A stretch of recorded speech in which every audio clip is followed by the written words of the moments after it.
शराब घोटाला भारतीय जनता पार्टी ने पिछले 4 साल से इस शब्द का भारतीय राजनीति में खूब इस्तेमाल किया। आज उसमें जो आदेश आया उस पर भी चर्चा करेंगे। न्यायालय ने, हमारे जस्टिस सिस्टम ने इसमें एक बहुत ऐतिहासिक फैसला दिया है। इसके लिए मैं जुडिशरी का बहुत बहुत धन्यवाद करना चाहता हूं, जज साहब का बहुत बहुत धन्यवाद करना चाहता हूं।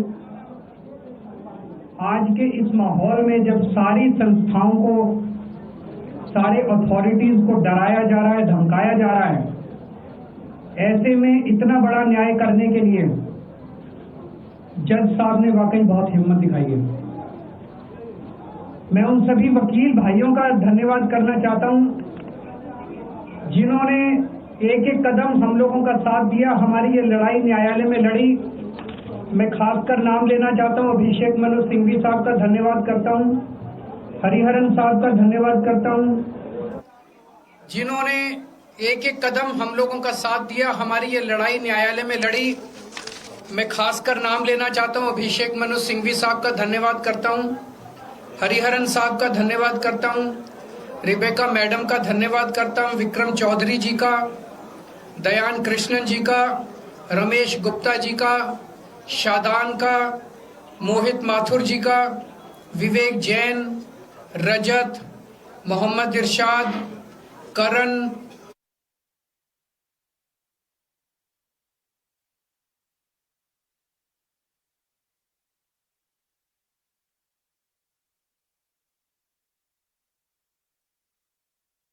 सीबीआई को, सारी संस्थाओं को इस्तेमाल करके हमारे ऊपर एक शराब घोटाला नाम का एक आरोप लगाया गया। सीबीआई ने, ईडी ने उसमें चार्जशीट फाइल की। आज कोर्ट को प्राइमा फेसी ये निर्णय लेना था कि क्या सबूत और गवाहों के बयानों के आधार पे सफिशिएंट मटेरियल है कि इसमें मुकदमा चलाया जाए। अभी मुकदमा चला नहीं था। कोर्ट को यह निर्णय लेना था कि क्या मुकदमा चलाने लायक सफिशिएंट मटेरियल है, और कोर्ट ने लगभग 600 पेज के आदेश में सारे सबूतों और सारे गवाहों को मद्देनजर रखते हुए ये कहा है कि इतना भी सबूत नहीं है, इतने भी गवाहों के बयान नहीं है, एक निक्का सा भी सबूत नहीं है कि इसमें मुकदमा तक चलाया जा सके। अगर मुकदमा चलाया जाता, 15-20 साल मुकदमा चलता, उसमें बहुत सारे गवाह बुलाए जाते, सबूत रखे जाते, उसके बाद होता, वो तो अलग बात है। कोर्ट का ये कहना है कि इतना टुच्चा केस है, इतना फर्जी केस है, इतना बेकार केस है, इतना गलत केस है। ये मैं नहीं कह रहा, ये भाषा है। आप कोर्ट का ऑर्डर पढ़िए। ये ऑर्डर जो है ये ऐतिहासिक ऑर्डर है। कोर्ट ने कहा है कि इतना फर्जी केस है, इतना फर्जी केस है, एक भी सबूत नहीं है, एक भी गवाह नहीं है कि इसमें मुकदमा भी नहीं चलाया जा सकता। ये पूरा षड्यंत्र किसने रचा, क्यों रचा? ये पूरा षड्यंत्र 2 लोगों ने मिलकर रचा, नरेंद्र मोदी जी और अमित शाह जी। और आज उन दोनों को पूरे देश से माफी मांगनी चाहिए। उन दोनों ने मिलकर षड्यंत्र रचा कि आम आदमी पार्टी को खत्म किया जाए, आम आदमी पार्टी को बर्बाद किया जाए। और उस षड्यंत्र के तहत आजाद भारत का सबसे बड़ा और सबसे घिनौना षड्यंत्र रचा उन लोगों ने। वो देख रहे थे कि दिल्ली में वो हमें नहीं हरा सकते। वो देख रहे थे कि दिल्ली की जनता हमारे कामों से बहुत खुश है। वो देख रहे थे दिल्ली में कामों की राजनीति के आधार पे वो कहीं खड़े नहीं होते। तो उन्होंने एक षड्यंत्र रचा। जनता जानती है कि केजरीवाल ईमानदार, उन्होंने कहा केजरीवाल की ईमानदारी पे चोट करो। जनता जानती है कि आम आदमी पार्टी ईमानदारी, उन्होंने कहा आम आदमी पार्टी की ईमानदारी पे चोट करो। उन्होंने आम आदमी पार्टी को खत्म करने के लिए षड्यंत्र रचा और बोले केजरीवाल बेईमान है, केजरीवाल बेईमान है, केजरीवाल बेईमान है, केजरीवाल ने शराब घोटाला किया, केजरीवाल पैसे खा गया, केजरीवाल ने 100 करोड़ रुपए खा लिए। मैंने जिंदगी में केवल ईमानदारी कमाई है। मैंने जिंदगी में केवल इज्जत कमाई है, एक नया पैसा नहीं कमाया मैंने अपनी जिंदगी में। इन लोगों की तरह नहीं हूं मैं। मैंने जिंदगी में एक नया पैसा नहीं कमाया, केवल ईमानदारी कमाई है, और ये उस ईमानदारी के ऊपर चोट करना चाहते थे। उसके लिए इन्होंने षड्यंत्र रचा था। आज कोर्ट के ऑर्डर के बाद ये साबित हो गया देश के सामने, केजरीवाल कट्टर ईमानदार है, मनीष सिसोदिया कट्टर ईमानदार है, संजय सिंह कट्टर ईमानदार है, दुर्गेश कट्टर ईमानदार है, आम आदमी पार्टी कट्टर ईमानदारी है। हम नहीं कह रही है, कोर्ट ने सारे देश के सामने बोला है। कई लोग ये कहते हैं जेल से आने के बाद केजरीवाल चुप क्यों हो गया, केजरीवाल गायब हो गया, केजरीवाल कहां गया। मैं कोई नेता नहीं हूं, मैं कोई पॉलिटिशियन नहीं हूं। पॉलिटिशियन को फर्क नहीं पड़ता, उनको 4 गाली दे दो, मोटी चमड़ी होती है। मेरे को, मैंने जिंदगी में केवल ईमानदारी कमाई है। मेरे को जब कोई बेईमान बोलता है मुझे फर्क पड़ता है। मेरे को जब जेल भेजा जाता है, मेरे परिवार के ऊपर ताने मारे जाते हैं, मेरे को फर्क पड़ता है। केजरीवाल को फर्क पड़ता है। इसलिए मैंने तय किया था कि जब सारे देश के सामने मैं निर्दोष साबित हो जाऊंगा तब तक मैं चुप रहूंगा। आज मेरे दिल से बहुत बड़ा बोझ उतर गया। मैं मोदी जी को कहना चाहता हूं, मोदी जी, आपने हमारे ऊपर इतने केस कर लिए, आपने ईडी छोड़ दी, आपने सीबीआई छोड़ दी, आपने पुलिस छोड़ दी, आपने इनकम टैक्स छोड़ दिया हमारे पीछे, आपने जेल भेज दिया हमारे 5 सबसे बड़े नेताओं को। आम आदमी पर एक समय ऐसा था जब आम आदमी पार्टी के सबसे टॉप के 5 नेता जेल में थे एक साथ। उसके बाद भी केजरीवाल का कुछ नहीं बिगाड़ सके। अब तो एक ही तरीका बचा है मोदी जी केजरीवाल से निपटने का, केजरीवाल का कत्ल करवाना पड़ेगा, केजरीवाल की हत्या करवानी पड़ेगी। उसके अलावा केजरीवाल आपसे संभलने वाला नहीं है। अब आपके बस का नहीं है केजरीवाल, आपने सब कुछ करके देख लिया, अब केजरीवाल का कत्ल ही करवाना पड़ेगा। और एक तरीका है, मैं पहले भी बोल चुका, लेकिन वो मोदी जी के बस का नहीं है। मैंने 500 स्कूल बनवाए दिल्ली में, आप 5000 स्कूल बनाओ। मैंने दिल्ली की सड़कें अच्छी करी, आप पूरे देश की सड़कें ठीक कर दो, देखो केजरीवाल को कोई पूछेगा ही नहीं। केजरीवाल ने 200 मोहल्ला क्लिनिक बनाया, 20,000 मोहल्ला क्लिनिक बनाओ, आप तो देश के प्रधानमंत्री हो, अरे अच्छे काम करो ना। वो नहीं होता मोदी जी, वो मोदी जी से नहीं होता। मैं उनको कहना चाहता हूं, प्रधानमंत्री जी, केवल सत्ता की जो प्रधानमंत्री मोदी जी की और अमित शाह जी की सत्ता की हवस है, ये उसका नतीजा है जो ये षड्यंत्र रचा गया। और इस षड्यंत्र का मैं बहुत छोटा हूं, हमारे परिवार ने बहुत भुगत भोगी है। मैं जेल गया, मेरी माँ बीमार रहती है बहुत ज्यादा, उसको अस्पताल में एडमिट कराना पड़ा, बहुत रोई मेरी माँ, बहुत रोई। इनकी पत्नी मनीष सिसोदिया जी की पत्नी, उनको मल्टीपल स्क्लेरोसिस डिजीज है, सब लोग जानते हैं।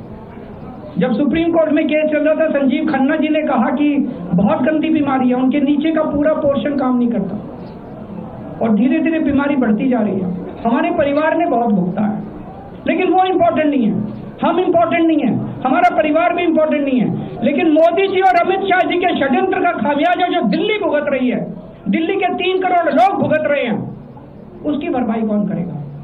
आज दिल्ली में कहीं चले जाओ, सारी सड़कें टूटी पड़ी हैं, अस्पतालों में दवाइयां मिलनी बंद हो गई हैं, मोहल्ला क्लिनिक बंद किए जा रहे हैं, स्कूलों का बुरा हाल हो रहा है। पूरे दिल्ली में पोल्यूशन इतना ज्यादा कभी दिल्ली की जनता ने नहीं देखा था। यमुना का बहुत बुरा हाल हो गया। एक चीज बता दो तो दिल्ली में इन्होंने ठीक करी हो, पूरी दिल्ली का बेड़ा गर्क कर दिया। सबसे बड़ा खामियाजा मोदी जी और अमित शाह जी की सत्ता की हवस, उसका सबसे बड़ा खामियाजा दिल्ली के 3 करोड़ लोगों ने भुगता है। दिल्ली के लोगों से जाके पूछो। आज मैं चैलेंज करता हूं मोदी जी को, मोदी जी हिम्मत है दिल्ली में दोबारा चुनाव करा के दिखा दो, 10 से ज्यादा तुम्हारी सीट आ जाए मैं राजनीति छोड़ दूंगा, तुम्हारी 10 से ज्यादा सीट आ जाए मैं राजनीति छोड़ दूंगा। दिल्ली की जनता त्रस्त हो चुकी है तुम लोग।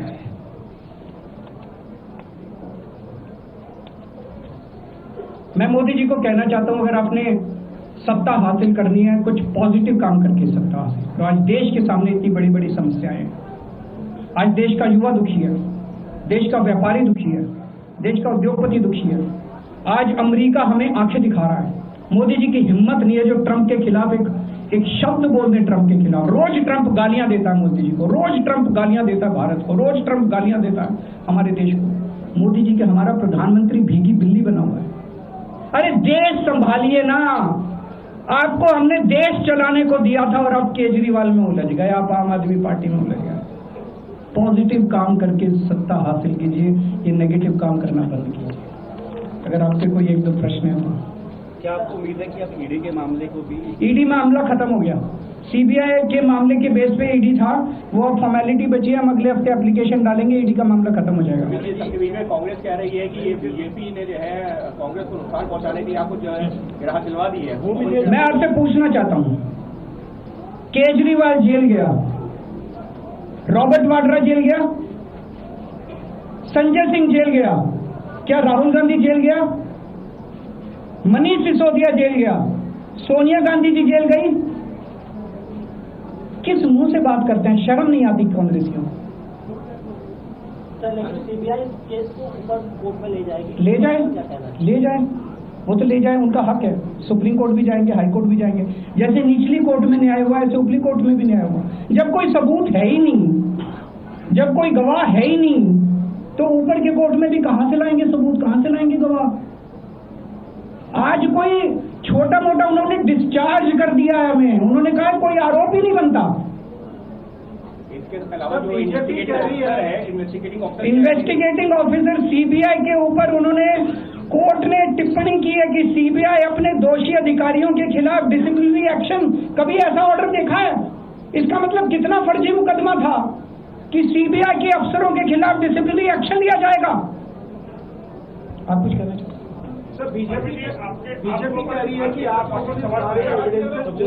कर दिए, इस वजह से लोअर कोर्ट का ऐसा ऑर्डर आया और वो उम्मीद जता रहे हैं कि हायर कोर्ट में आपके खिलाफ जो है कार्रवाई दोबारा से। कहाँ पे? जज के कमरे में जाके डिस्ट्रॉय कर दिए? कहाँ डिस्ट्रॉय कर दिए?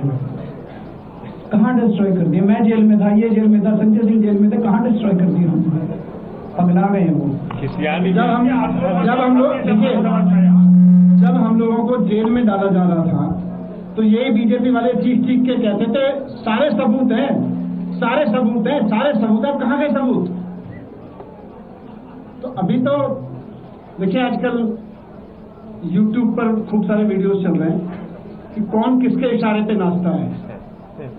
अब सीबीआई ये किसके इशारे पे नाचते हैं, YouTube के वीडियो देख के आपको पता चल जाएगा। सीबीआई इनके इशारे पे नाचती है, वो सब जगह जाएगी। पर आज साबित हो गया कि सीबीआई इनके इशारे पे नाचती है। भारतीय जनता पार्टी के आपके आंसुओं पर भी सवाल खड़े कर रहे हैं दोनों को, कोई फर्क नहीं पड़ता। आज जब क्योंकि घर आए थे तो मैडम सुनीता जी के साथ जो है वो लम्हा जो कैमरे पे कैप्चर हुआ, बताएंगे? देखिए, मेरे परिवार ने बहुत भोगा है इसमें, और मैं समझता हूँ कि जब इस पूरी यात्रा की शुरुआत हुई थी, जब इसमें कूदे थे, तो हमें पता था कि जब आप सिस्टम बदलने चलते हैं, व्यवस्था बदलने चलते हैं, तो बहुत कठिनाइयां आती हैं। पूरा सिस्टम आपके ऊपर पूरी ताकत के साथ आपके ऊपर वार करता है। वो किया उन्होंने, और आज जनता के सामने सारा सिस्टम नंगा हो चुका है। ये सब लोग नंगे हो चुके हैं जनता के सामने। ये तो होना ही था। सत्य को एक न एक दिन देर हो सकती है, अंधेर नहीं है। पंजाब और गुजरात में चुनाव है, आज की वर्ष के बाद इसमें आप हेल्प करेंगे? ये केवल एक आध चुनाव की बात नहीं है, ये पूरे सिस्टम को ललकारने की बात है। जिस तरह से सिस्टम का दुरुपयोग इन लोगों ने किया, और जिस तरह से सिस्टम का दुरुपयोग करके इन लोगों ने, पता है, ये सिटिंग चीफ मिनिस्टर को अगर ये जेल में डाल देंगे तो फिर क्या बचा? और इतने फर्जी केस में फिर तो कुछ भी नहीं बचा। कल को स्टालिन साहब को जेल में डाल देंगे, ममता बनर्जी को, जो जहां इनकी पार्टी हारेगी उस मुख्यमंत्री को पकड़ के जेल में डाल दो। जनतंत्र ही नहीं बचा। आज बाबा साहब अंबेडकर के संविधान के सामने एक तानाशाह को झुकना पड़ा है, ये बहुत बड़ी बात है। बहुत बहुत शुक्रिया।